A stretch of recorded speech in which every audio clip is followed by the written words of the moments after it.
Hey there, it's Renessa Boley-Lane, and welcome to another conversation on creating your perfect work. If you follow me, then you know that I am all about helping you to discover, design, and get highly paid doing work you love, whether that means radically changing careers, launching a business, or bringing your big idea to life. So we're in the middle of a 7-day series on overcoming overwhelm, overcoming busyness, and creating the time, space, and focus you need to get highly paid doing work that you love. And so here's the deal. Right? Some of you have all the time you need to create your perfect work. Time is not an issue for you. It's not the thing that's standing in the way of the career or the business or the big idea. Is you. But then there's still others of you where time really is an issue, but it's a surmountable one. Like, it takes some skill, it takes some of the strategies that we've been covering in this series, but it's something that you can figure out, right? So what's really the issue?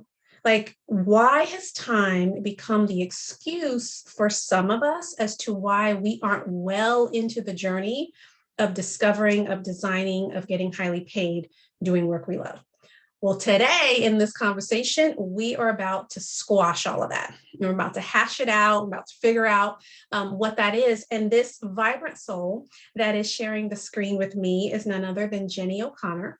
Jennie researches and writes about bravery, about creative risk-taking, about mindset mastery. Like, if you're a creative person, if you are a multi-passionate soul, as Jennie would call them, with lots of interests, then she is definitely somebody that you would want to follow, because that means your perfect work, or at least perfect work for you, could mean a combination of a lot of different things. And so Jennie is brilliant at that. You definitely want to follow her because she's awesome. She is the host of the Everything Enthusiast podcast, which is a show for and about people who want to do all the things and still make an impact. And so, Jennie, I'm delighted to have you join this conversation. Super excited about the things that we're going to talk about, and just want to welcome you to the show.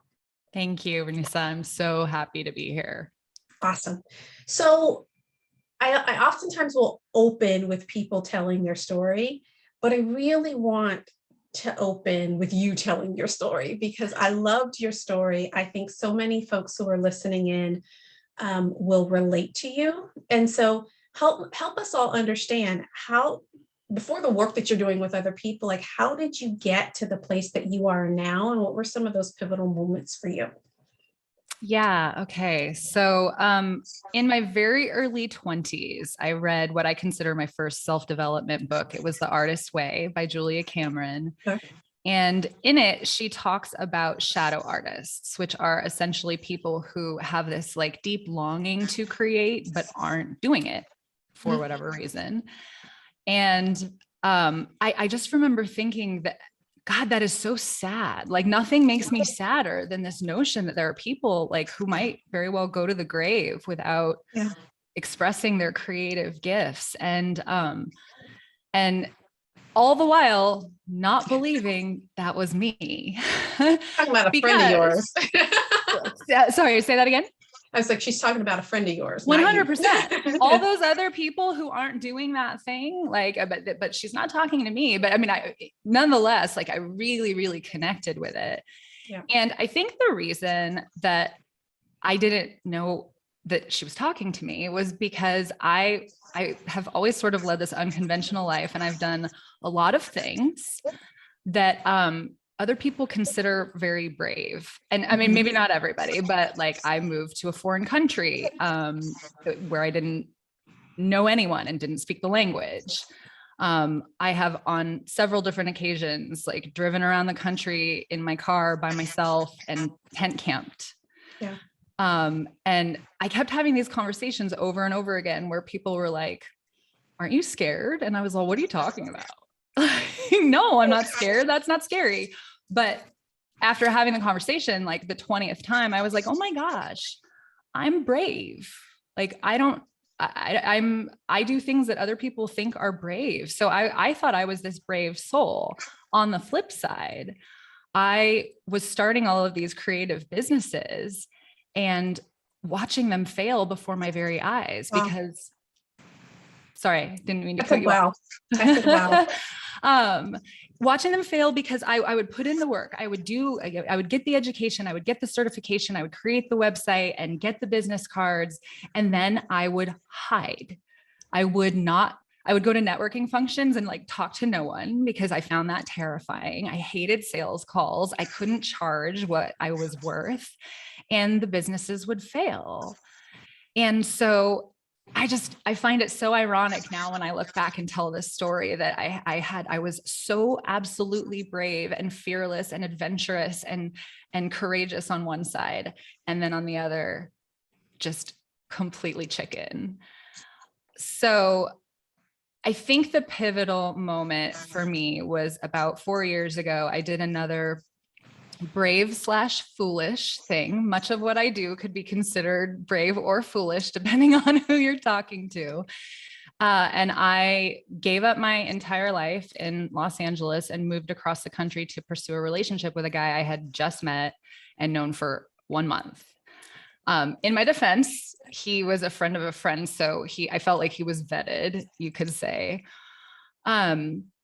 Gave up my life, got out there, and like, it kind of goes without saying that the relationship failed, but it failed in a blaze of glory. Like, if you close your eyes and imagine all of the worst things that could happen if you were getting into a relationship with someone you don't know very well, they happened. Like, I mean, scary stuff. I was at an emotional rock bottom, definitely, when all was said and done. And, making my way back across the country slowly and kind of licking my wounds. And an old regular of mine from my bartending days, a retired veteran, he and I had become good friends. And he was like, I'm going to check on you and just make sure everything's going well. And so I get this text from Paul and it says, hey, Jennie, just making sure that everything in mass is going well with that guy. And I was like, oh no, Polly, it's not happening. I'm coming home.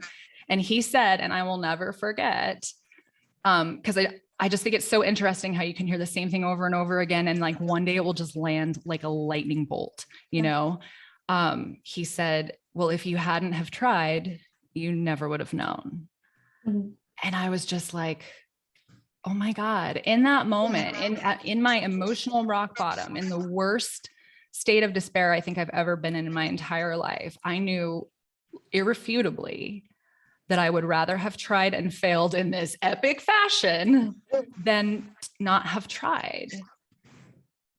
And suddenly I could look over at all of these creative endeavors that I had pursued and say to myself, why would I be hiding? Like, there is no failure worse than this failure that I am sitting and stewing in right at this moment. So I'm not going to do this anymore. I'm going to try everything and fail spectacularly, probably. And it's going to be okay. And in that moment, I became determined to do this for other people, to help them hopefully get to that point in their lives faster. It took me 2 decades. I lived this double life for 2 decades, and I don't want that for anybody else. Yeah. It was the concept of double life, I think is one that when I hear it, there's goose pimples a little bit, because I think there's a lot of women, whether they consider themselves to be creative and multi-passionate or not. So here's the deal. Some of you, listening in are like, yeah, I'm an artist, or there's things that I want to do that are quote unquote conventionally creative. And there's other of you that I'm an accountant, I'm an engineer, like, I don't know what. That's not the point. The point is on the one hand, there's creativity in all of us, and we can be accountants and still have creative ways in which we do our jobs or creative expression. So that's not the point. The point is that for many of us, we can all relate to this idea of living this double life, right? Where you are maybe really good at your job, you are really talented, the marketplace looks at you and they're like, hooray, hooray, she's awesome, superwoman. And yet when you think about stepping into what you consider your perfect work, whether you know clearly what it is or not, there is all of this paralyzing fear around, can I actually do that? I mean, I've had women who have earned multiple 6 figures in their careers, and yet when they think about starting a business, are like, there's no way I can, they're leading teams, or they're doing, or you've got people who are amazing moms, and they run their household like you wouldn't believe. in terms of efficiency, and their kids are great and all of this. And yet when they think about going back into the marketplace, career business, there's all this fear around, I did it over there, but I don't know if I could do it over here. And so a lot of us live that double life, and folks don't know it. They look on the outside and think, oh, she's well put together, her hair's together, the toenails are together, whatever. And yet there are these crippling fears, doubts, all kinds of things that can keep you from really stepping in. So you waste time, you waste energy, you have all these excuses for why you can't get stuff done. So this double life, I mean, totally resonates in a great way. But you talked about the concept of the shadow artist. You mentioned it, I think, kind of at the beginning of your talk. What exactly do you mean by that? There are people that fearlessly put their work out into the world, knowing that it will be criticized. I envy those people, because I feel like for the majority of us, that is the scariest thing. Like you said, yeah, we can do it on one side, and then when the work that really matters, I think there's more at stake. We very, very easily tie our own identities to our work. So a criticism of our work feels like a criticism of us as human beings. So shadow artists are the people who, they may have a multitude of reasons that they say they're not doing the thing. I think the reason underpinning all of them is fear. But so very often we make time, or like, I just don't have time, or I will do it once the kids go off to college, or I have a family, I have adulting to do. It's for whatever reason, the yearning is there, it's in you, but you're just not taking action on it. So that's what it really means. So the question then becomes, for those of us listening in, am I a shadow artist? And in what way? And to your point, again, it's not just about creative. It's not just, oh, I have these paintings that I want to put out there, and, will people like them or will they not? I have this film, will people like it or will they not? I mean, there's some of you, there's a nonprofit that you want to champion. There is a new direction that you want to take your company in, and you want to spearhead something different. All of that that's the artist in you. And so this idea of putting yourself out there, will people like this? We're doing this interview series on, more time, space, and focus. And the brainchild came up because I have so many clients for whom time and, busyness and all that becomes an issue for them. And the reason I did this series, I did it for y'all, but I did it for me. I was like, there's some things that are not working here. I need to figure out some stuff. And so I was like, oh, I'm going to do a whole series on it, because I get to learn, and then I get to share what I learned. But then the question becomes, well, is that going to be valuable to anybody? What are they going to think? Is it going to be useful? Blah, blah, blah. So you have all those questions that come into your mind, because again, whatever you put out there, somebody's going to have an opinion about it. And it could be a positive opinion. It could be a negative opinion. And sometimes the negative opinions make us better, right? But only if, to Jenny's point, you can kind of divorce the criticism from who you are as a person, and then be able to absorb it and say, what part of this can I take to make whatever my dream is better, without feeling wounded, by it. But, what I'm excited about in this conversation is about your commitment to getting people to step out of the shadows. And I think it's there's beautiful imagery around that, because I know there's a lot of women who feel like, I am in the shadows. They know there's more into that they've got more, there's more they want to offer. And so over the years, you've identified 3 key ways to step out of the shadows. And so let's talk about those, and let's talk about the impact those things will have on our ability to create more time, more space, and more focus for the work that we love. So the first way to step out of the shadow, you say, is to develop an intimate relationship with your inner critic. Tell us more about that. So it's interesting. I was just talking to someone, a male. I have let myself believe that only women struggle with this, and it's absolutely untrue. We all have an inner critic, or as we also call it, imposter syndrome, that tells us that We're not experts. No one wants to listen to us. This has all been done before. You have no unique ideas. I mean, the list goes on of those mean things that we say to ourselves. And as someone who feels like a connoisseur at this point of books on getting yourself to take creative risks, all of those books say the inner critic will never go away.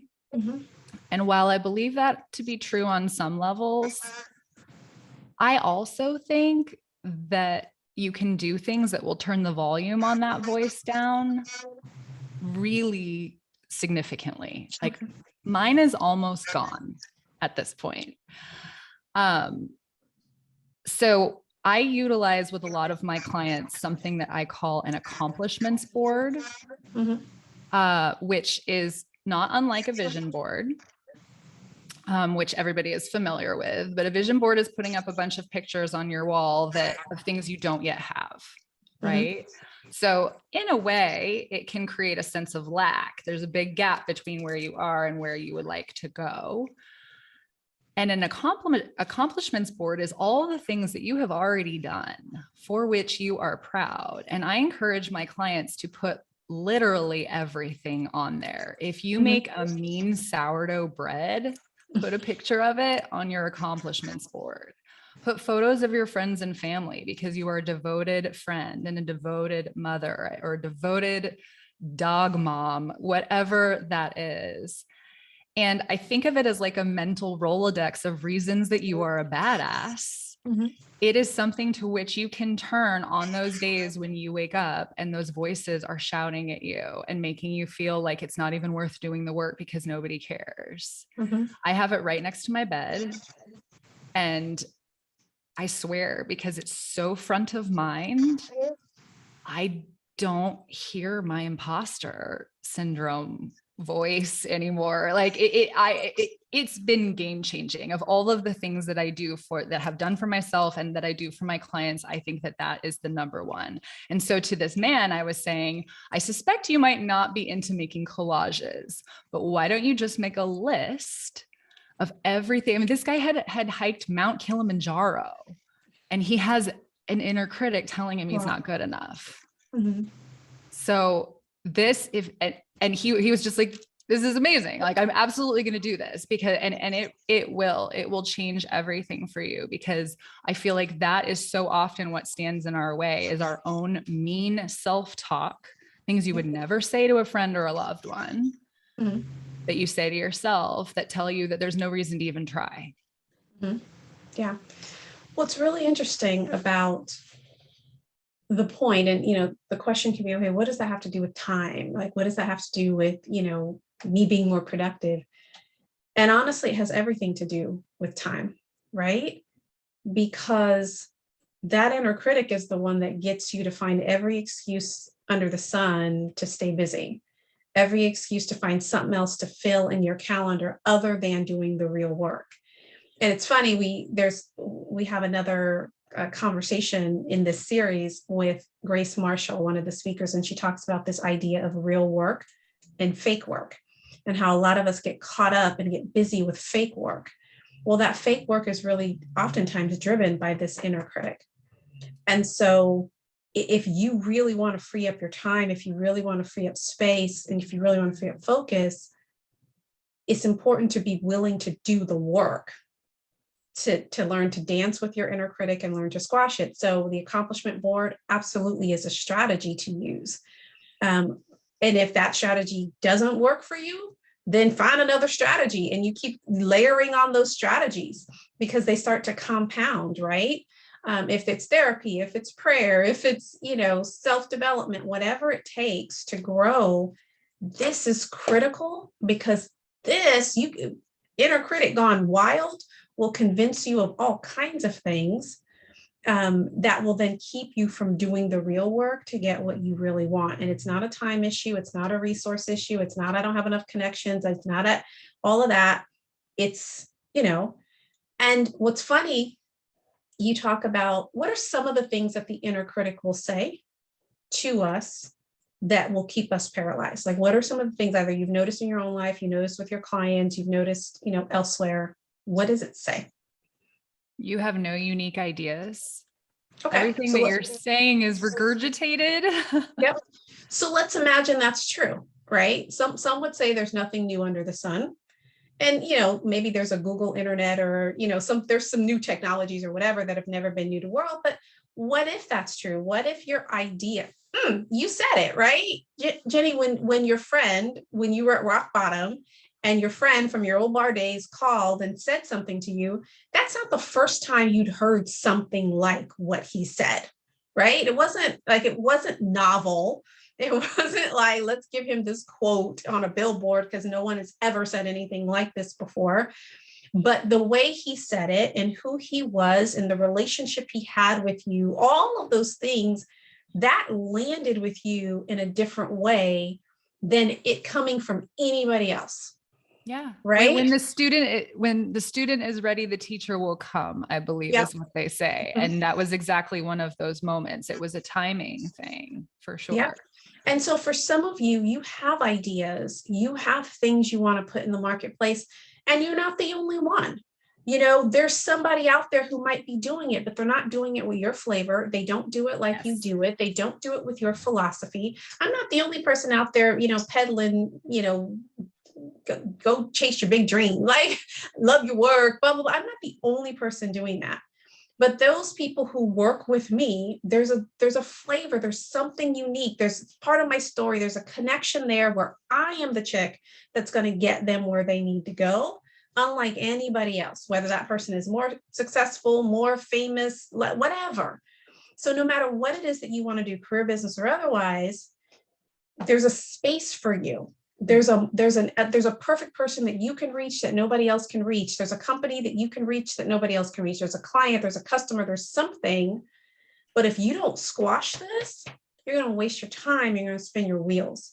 So that's why this particular key that Jenny's talking about to get yourself out of the shadow is so critical and is not to be minimized, because it will stop you in your tracks and it will sound so reasonable to you that you'll be, telling people why and this and that and the other, and it's a hot mess.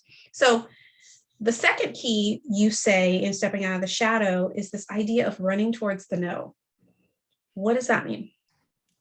Yeah, that's such a big one around this conversation about time, because we, as a society, for whatever reason, feel like so constantly obligated to everything, to everyone, that saying no has become this really arduous task for whatever reason. Maybe we think that it's not nice. And somewhere we just really want to be nice all the time. But for me, that has been one of the things that has changed the game. You have to say no to 97% of the stuff that comes out you in order to guard your time for the things that really matter. The time is there, but you have to be far more intentional than most of us are about protecting it. And on the flip side of that, you have to be willing to hear somebody else's no. And so I think that was what was really difficult for me. Is I think back, I had a friend who was going through his own self-development journey several years back. And I think he was just a little bit further along than I was. And he was learning his boundaries. And I would ask him to do stuff and he'd be like, yeah, no, I don't want to do that. I was like it would always just like sting. And I finally had to realize that that wasn't about me as a person. That was him protecting his time for whatever was most important for him. And so in order to learn to give your no, you also have to receive it and give that person grace, because that's the only way that you're going to get comfortable giving it. Because otherwise you're going to feel like you're running around just being a massive jerk all the time. And what I find so interesting is that people do talk about this whole concept of saying no. And most people think, oh yeah, say no to the things you don't want to do. No. This actually means say no to a lot of the things you do want to do, but not as badly as you want to do the thing. Like you want to go to happy hour with your friends, right? You want to do that. You want to go on a Caribbean vacation with your girlfriends, but right now you're building a business and it doesn't fit into what you are trying to create at the moment.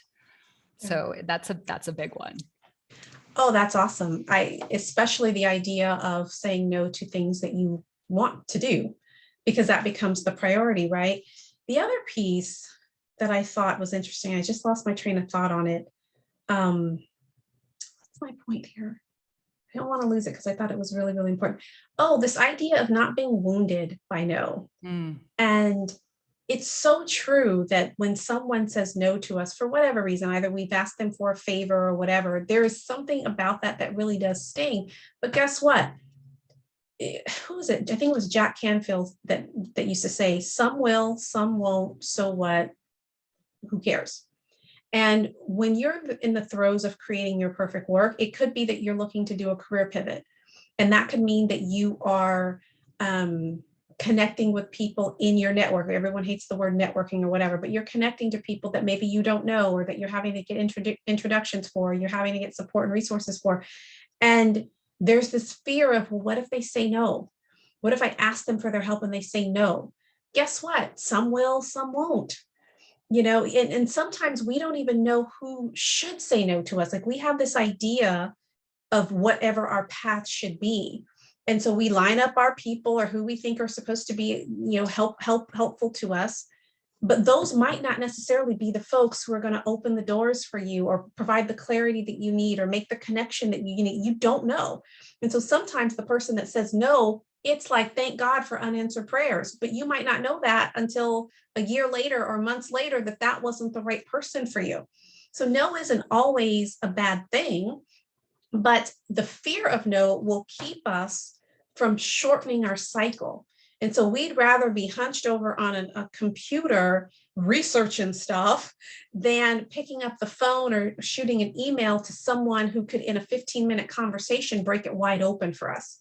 So now we've saved time. We've gotten clarity on our focus and what we should or should not be doing. And now we're off to the races, or we're still sitting there 30 days later researching about whatever that we need to research. And so this idea of running towards the no, I'd rather you tell me no, that just means you're not the right person to come alongside me on this journey.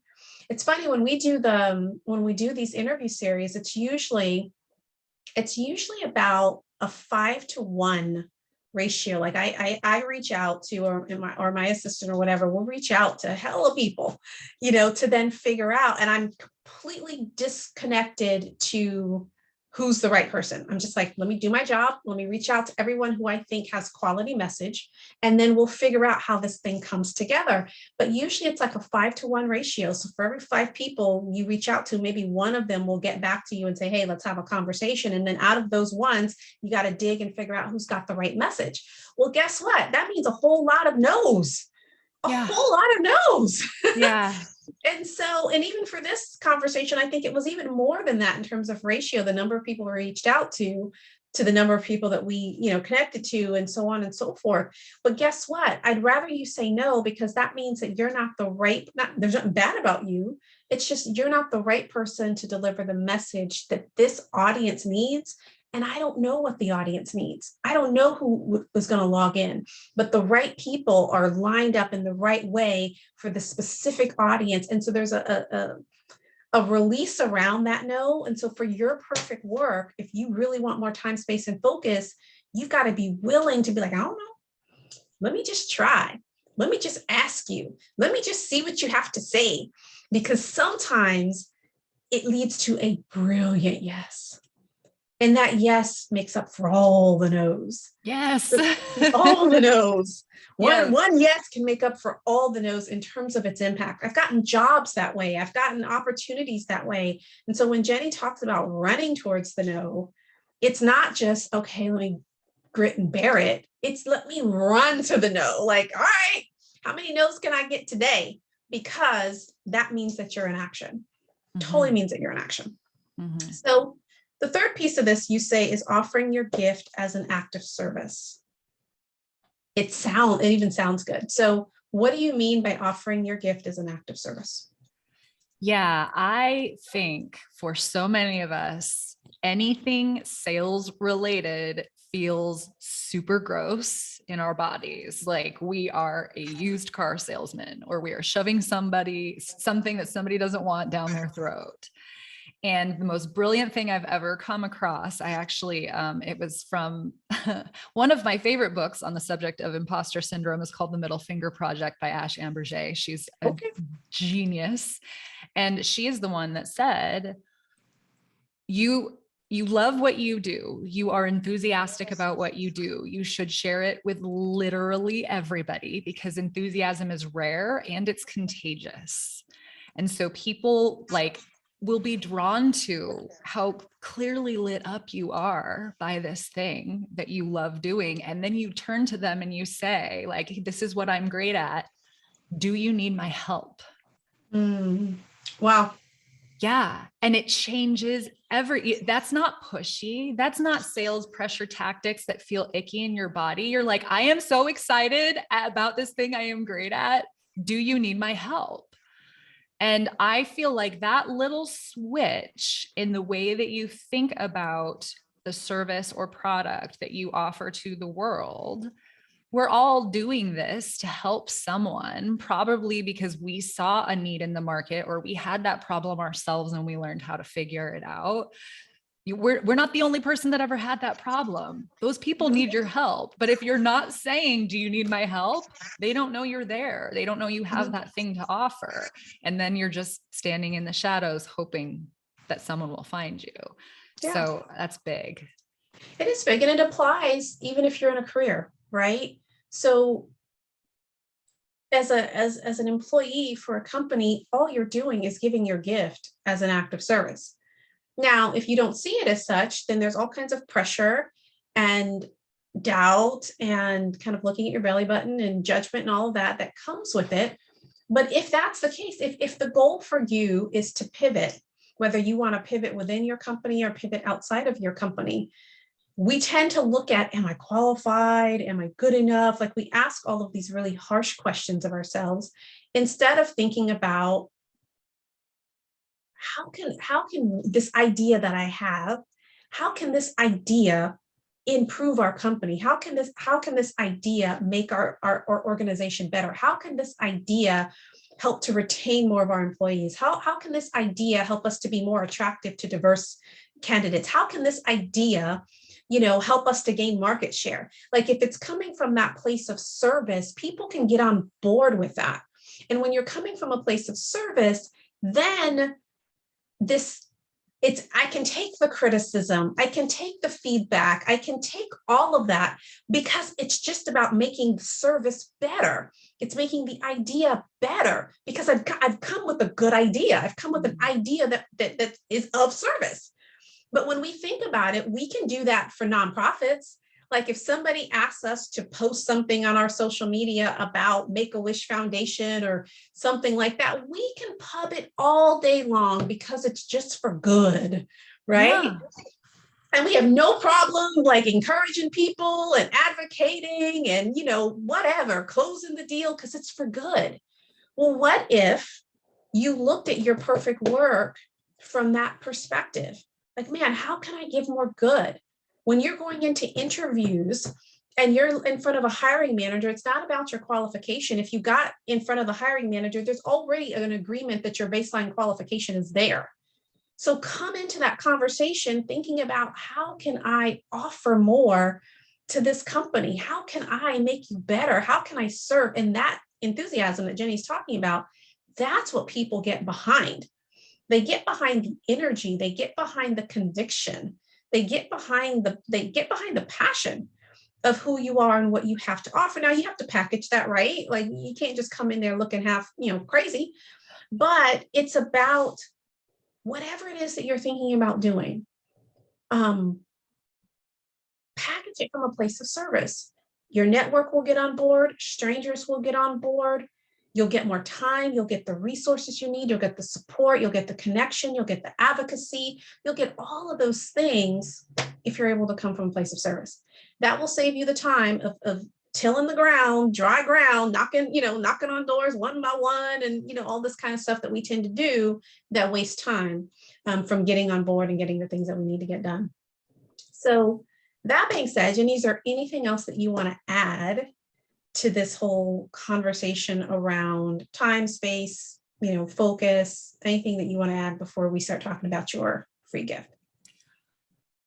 I was thinking about when we talked briefly about there are no unique, you have no unique ideas, how multi-passionates, which is typically the type of people that I work with, in having so many diverse interests, have a totally unique way of putting the pieces of life together. So you touched on it. No one does it the way you do it, but especially for those people who feel as if they're not expert in anything, you are simply unique. You are a unicorn. So your unicorn approach to this thing that you want to create, this way you want to help people, is there will never be another one like it. So that's just a point I wanted to drive home, because I feel like that once I figured that piece out for myself, I felt infinitely better about sharing the knowledge that I do have in the way that I share it, knowing full well that I am making an impact unlike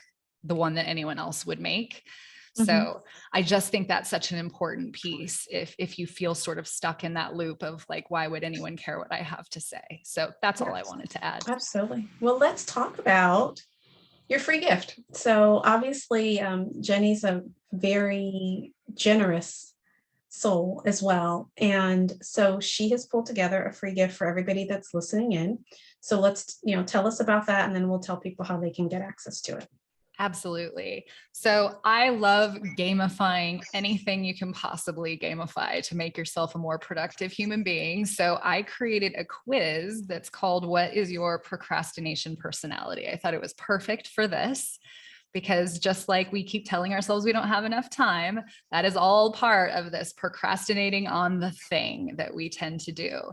So the quiz does take about 5 minutes. But when you are done, you will have a list of the top reasons that you uniquely procrastinate.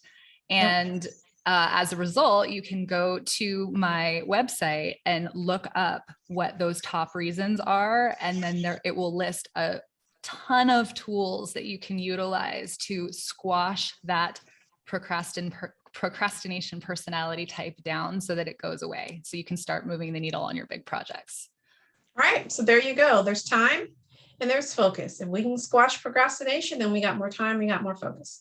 Absolutely. For sure. So on this, somewhere on this page, I think below our video, you're going to see a place where you can kind of click a button, and you'll be able to access Jennie's info. You'll put your name, your email address in it. What's great about that, it will also join you to her community. So you'll be able to stay connected to her as she puts out new content. You listen to her podcast. There's so much there. And so for certain, if you are a multi-passionate person, you need to be all over what she's doing. But if you're someone who struggles with imposter syndrome, self-doubt, some of those fears, and you want to learn and develop how to promote yourself and all of that with more grace, whether that's in career or business, then her work is completely applicable to all of that as well. So with that, Jennie, I just want to thank you for sharing your gifts with us as an act of service. We appreciate it. It's been awesome. And so on behalf of Jennie and myself, we just want to wish you all well, much success, much happiness, and we'll see you all next time. Bye-bye. Thank you so much. Bye-bye.